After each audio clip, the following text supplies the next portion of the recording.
Making the shift to part-time work can be one of the most rewarding decisions of your career if you do it strategically and in the right way. By following these steps, you'll get equipped and prepped to transition smoothly and confidently into a schedule that serves both your professional and your personal goals. Welcome to The PA is In, the show created by PAs for PAs, where codependency with your supervising physician is a thing of the past, optimal team practice is the future, and physician associate has taken the place of physician assistant as the professional title of choice. I'm Tracy Bingaman, and I'm obsessed with redefining what success as a PA looks like and what it feels like. Here you'll find the mindset shifts, systems, and processes I use to escape healthcare burnout and integrate my work into my life. Work-life balance is a myth, and an integrated life where you thrive professionally, not a balancing act, is the goal here. My mission is to help you to grow into a unicorn PA who loves their job, has abundant energy, time to spare, and work-optional financial freedom. The PA is in. Welcome back to The PA is In. Today, we're diving into something that so many of you have been dreaming about. Transitioning from full-time clinical work to part-time schedule without sacrificing your income or feeling like you're totally throwing a bomb into your career prospects. Now, before you hit pause or skip this episode entirely, hang on. These tips aren't just for those making a complete career change. If you're working full-time and you need to make a pivot, whether that's transitioning to a new subspecialty, shifting roles within your organization, or setting firmer boundaries, this episode is also for you. Maybe you work 5 days a week in the clinic and you're thinking about how your life would look and feel differently if you had a 4-day work week. Maybe you've been doing more shifts than you necessarily need to, and you want to cut back, but you want to do that cutting back on purpose in a way that it's not going to harm your family's financial future, and it's also going to make you continue to feel fulfilled at work. I know firsthand what it feels like to be burned out and massively overworked. When I was working in urology, I regularly clocked 55 to 60 hours a week. Now, I was salaried, so I wasn't getting paid for any of that overtime. I was accidentally volunteering to the tune of 15 to 20 hours a week pretty consistently. At that time, I felt stretched so thin, teetering on the edge of burnout, and like I was missing out on my life. My health was suffering, my relationships were unraveling, and quite frankly, if I really think back on that time, work was getting the best of me. In the OR and on the floors, I had to be on, right? There was no other option. I had to be sharp. I had to be focused. I was as compassionate as I could be. And I had to be existing in this space where there wasn't a whole lot of room for error. So I gave work everything that I had. But by the time I got home, I had nothing left. My kids would excitedly run up to me when I got home from the work and show me this drawing that they had made at daycare. And I could not even summon the energy to care. I was short-tempered with my husband. I was disconnected from my friends. And honestly, I was far from the wife, mother, sister, daughter, friend that I wanted to be. If I'm really being truthful with myself, when I look back on that time of life when I was really overworked and super burned out and I didn't have good boundaries, I wasn't even close to the human being, to the person or the individual that I knew I could be and that I knew I wanted to be and to show up differently in the world. Alas, I digress a little bit there. So I went from working those 60 hours a week to 32 hours a week when I changed jobs after quitting because I was beyond burned out. And now I work 24 clinical hours a week in 3 days. I work one sort of half day and then 2 full days. And I have actually increased my income from my clinical position by more than 60%. Yes, you heard that right. My calculated hourly rate, when you take into account that I was working 55 to 60 hours a week then, and I'm working about 24 hours a week now, my hourly rate has gone up over 250% as a part of this transition. So if you're listening and you want to do that too, if you're wondering how to make this transition without compromising your financial stability, without, feeling like you're totally going off track for your long-term career goals and sacrificing your own professional development and growth, this episode is for you. I'm going to walk you through 5 actionable steps that will help you to make a smooth, intentional, and strategic transition from full time clinical work to full time clinical work with boundaries, or from full time clinical work to part time work. All right, here we go. As PAs, we know how to provide excellent care to our patients, but inevitably, there are work related issues that leave us, well, stumped. It could be a question about reimbursement or malpractice insurance or even renegotiating your contract. Or you might be looking for tips on having more effective conversations with patients and colleagues. Or maybe you want to move up in your career, but you're not sure if that means starting a new role, taking on a leadership position, or changing specialties. For everything I just mentioned, AAPA's Career Central has you covered. With more than 200 resources and a searchable database, you can find anything you need in minutes. Solve your next career challenge at aapa.org/career central. Step 1 is to assess your specific part-time potential.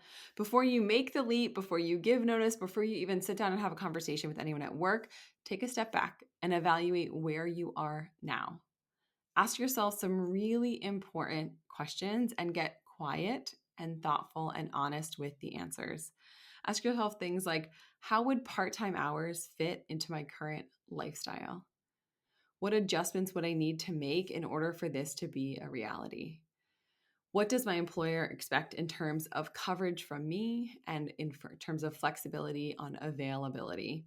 If you have kids in childcare, if you have other factors that are going to kind of work into this, think about a day, a week, a month, what that would look like in terms of your schedule at work, your number of shifts, and think about really what that would feel like and look like for you in your specific situation. To help you answer these questions, I've created a part-time readiness assessment. It is a free guide. Download it in the show notes. There is a link. It's also tracybingaman.com/part-time. And this is a guide that walks you through your preparedness and helps you to pinpoint your next steps. It goes through all 5 steps that we're talking about in this episode. So that free resource is going to help you to get some clarity and also help you to evaluate, where am I now? And what do I need to know or ask or change or get lined up in order to start making this transition less of a dream and more of a reality? Step 2 is to understand your personal financial landscape. Going part time isn't just about reducing your hours, because if we think about it like that, it seems like it's just the best of the best. It's obviously going to be better. It's going to be so amazing. But going part time is something that you can do to help you create a more sustainable lifestyle. To be able to work in medicine with energy and to feel fulfilled and to be able to work in medicine for longer, those are things that can be awesome, awesome benefits of going part time. But you don't get paid usually as much, although with some strategic negotiations and with some PRN positions, you can potentially make your income equal or greater than it is right now. So take a hard look at your financial picture. Look at things like, what are your monthly expenses? What are those essential things that you're going to spend money on, regardless of whether you're full-time or part-time? How much money do you need coming in every month in order for you to maintain your current standard of living? And are you willing to decrease that standard of living to get back some of that time? How will a part time schedule impact your benefits? Things like health insurance, disability coverage, group life insurance, and your retirement contributions. Will you still have paid time off? Do they foster benefits, but not as much if you drop to a part time status? And what is that kind of cutoff or threshold with your employer? I know that this is an area that people don't like to think about and sometimes don't like to talk about or even don't like to look at these numbers. But if you're thinking of making a significant switch in terms of schedule and it's going to affect your income, you need to get really clear on where you stand financially right now. By doing that, you can make informed decisions and avoid feeling like you made this decision because you wanted to be part-time, but you didn't really think about how it was going to impact your future retirement, things like saving and investing, the way that you're budgeting, and the way that you're able to live and enjoy your life with that money that you are earning right now. You do not want to make this switch and then feel this financially vulnerable situation, feel like you have a financial hangover because all you thought about were how much better your life would be if you had the part-time hours and you didn't think about the logistics of what it would look like financially to implement. I do not want to discourage you from considering this. I just want you to consider it in a way that is strategic and intentional, and that you do it in a way that's not going to be something that you're regretting along the line. Step 3, communicate with your employer. So at this point, you've taken stock of where you are. You've taken a good look at your finances. You have got some of these ducks in a row. You've evaluated the benefits and the retirement. You've thought about your quality of life and the lifestyle that you want to maintain. And once you're confident in those first 2 steps, and you really are serious about going part-time or going, I want to call it full-time light, but what I really just mean is full-time with better boundaries or full-time with a better schedule, it's time to sit down and to start having some of these preliminary conversations with your admin team, with your employer. So here are some ways that you can approach those conversations in a way that keeps that dialogue flowing, and in a way that it's not like you're going in there saying, I need to go part-time or I'm going to quit, but rather here's some things that you can do to kind of get prepared for that conversation. So the first one is to outline how a part-time schedule will still allow you to contribute value to the practice. Really helpful if you know your data. Lots of episodes in the past about tracking that data. Understand that you're going to make less of an impact, but how can you maximize the impact that you're making during the hours that you're working, and being really strategic about that. Also, think about how this affects other providers in your practice. I have had many clients who, when they're getting ready to hire someone new, like say you're just ready to hire another provider and you're going to be the one orienting them and they're going to join the team, that's a really great time to talk to your team about adjusting your schedule to be a little more friendly for you, so that that new person has the opportunity to see those patients maybe earlier, maybe a little later, and maybe providing some of that coverage, so that if you truncate your schedule 1 day a week so you can get your kids on and off the bus, so that you can get to the dentist, so you can do these things you need to do in life, that there is some coverage. Because you going part-time does not happen in a vacuum. It's going to affect the other providers in your practice. It's going to change the way that that group does scheduling. So just think about all of that as you're thinking about this transition. And when you're getting ready to approach your employer and sit down and have this conversation, anything you can do to frame this transition as a win-win. If you can explain how this is going to benefit both you and your employer, whether it's improved patient care, reducing turnover, better work-life balance for the team, if it's, they really need someone to staff sort of a weird hours clinic and you're willing to sort of fall on the sword to do that thing so that you can have Fridays off and 3-day weekends, or that you're willing to do overnight calls so that you don't have to work. Think about something that they have sort of been stubbing their toe on that's been a problem, and can you present this part-time shift, this adjustment in your schedule, this change for you as something that also provides coverage and meets a need that the practice has? And then the next thing is going to be strategic and intentional about your negotiation. Oftentimes, if you are doing a really good job, if you're adding value, if they see your value and you say, hey, I want to be part-time, I don't want to leave here, how can we make this work? You're oftentimes in a position where you can maximize your compensation. Maybe you go to hourly pay and then you get paid if you're doing, more than a certain number of hours overtime. Or maybe you just, can do some admin stuff from home and get paid for those hours where you're logging on at home.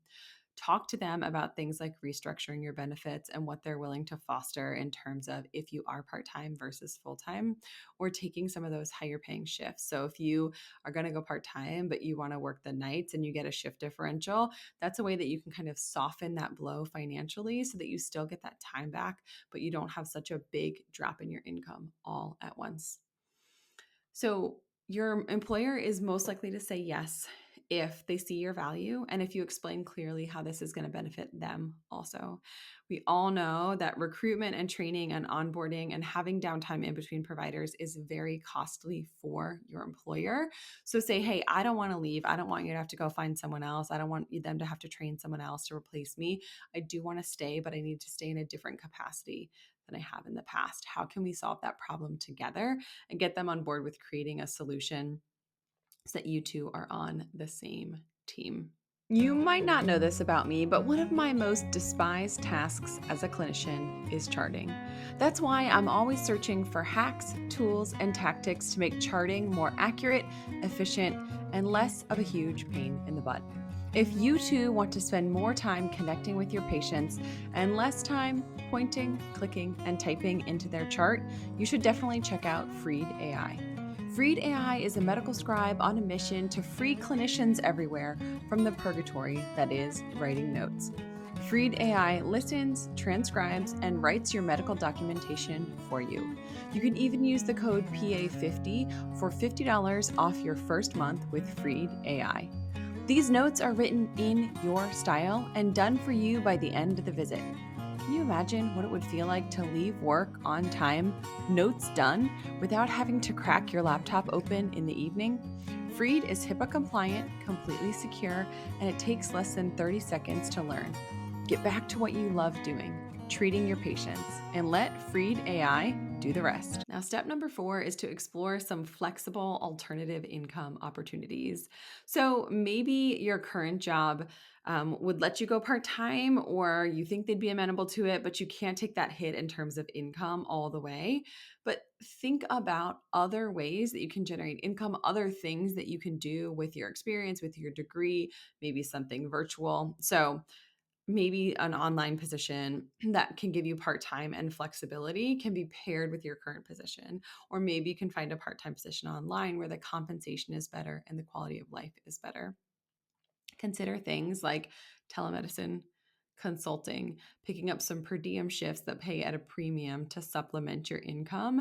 And those are typically things that if you can find them and you can do them on your terms and on your schedule, it tends to be still more flexibility in your life than when you're working full time kind of on their terms.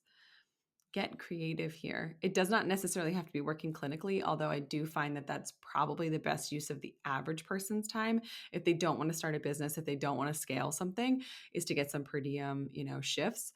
Sometimes that perfect balance for you includes thinking outside the traditional job structure and sort of thinking about other ways that you can bring in income or other things that you can do on your own time, on your own terms to supplement that income. Step 5 is to join a supportive community.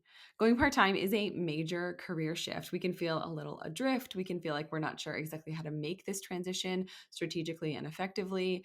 And it helps to have a network of people who get it, who are in similar situations, who are also on a quest to stop spending 40, 50, 60, 70 hours a week at work, getting paid salaried, and just really being burned out and undercompensated. So, what can you do to connect with other providers? Look around. If there's someone in your practice or in your organization who is a clinician who works part-time, talk to them. Ask them how that transition went for them. Ask them how they got the administration to agree to it, how that conversation was. Did they really have to fight hard? Was it something they were amenable to? How did that switch affect their compensation? Asking those questions gives you lots of information for when you start to sit down and have those conversations yourself. Consider working with a coach like me to navigate this process with confidence. I was talking to some fellow colleagues the other day about burnout, and almost everyone said, if I worked part time, I wouldn't be burned out. And I do not think that working part time is the one true path to not being burned out. However, when you have more margin and more time to do things that are life-giving instead of draining, you are less likely to get burned out. You are more likely to be able to recover. And doing that in a way that is strategic is so important. You do not have to do this alone. Having a strong support system and someone saying, here is the path, here are the steps to take, here are the things to think about, here are the alternative insurance coverages, here are things to make sure you've got all lined up before you have this conversation, will make all the difference for you.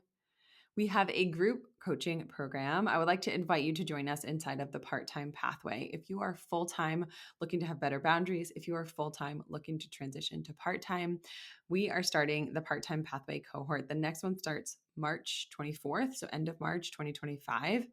Head to tracybingaman.com/part-time, take your assessment, book a call with me so we can talk about strategy that could benefit you, and then think about joining us inside of that community of like-minded clinicians. Making the shift to part-time work can be one of the most rewarding decisions of your career if you do it strategically and in the right way. By following these steps, you'll get equipped and prepped to transition smoothly and confidently into a schedule that serves both your professional and your personal goals. If you're ready to take action, start by completing that part-time readiness assessment. It's designed to give you some clarity on your next steps and evaluate kind of where you are in this process. And if you want more personalized guidance, book a part-time provider coaching call with me, and let's create a game plan tailored to your unique situation. Both the part-time readiness assessment and the link to schedule a coaching call can be found in the show notes wherever you get your podcasts. Thank you, as always, for tuning in to another episode of The PA is In. If you found this episode helpful, don't forget to subscribe, share it with a colleague of yours, and leave us a review. Until next time, keep striving for a career that truly fits your life, and do not let part-time be something that you are scared to pursue because you're not exactly sure the steps to take. That is all for today. This PA is out. Congratulations, you've just joined an awesome club. By listening to a full episode of The PA is In, you are officially on the Unicorn PA team. Welcome aboard. What most team members do is they subscribe to the podcast because that allows them to automatically get the latest episode of the show. The life of your dreams exists on the other side of taking action. Keep making small shifts and keep getting better. Your life will improve, your career will soar, and you will have the confidence you need to create your own success. I will see you in the next episode. This PA is out.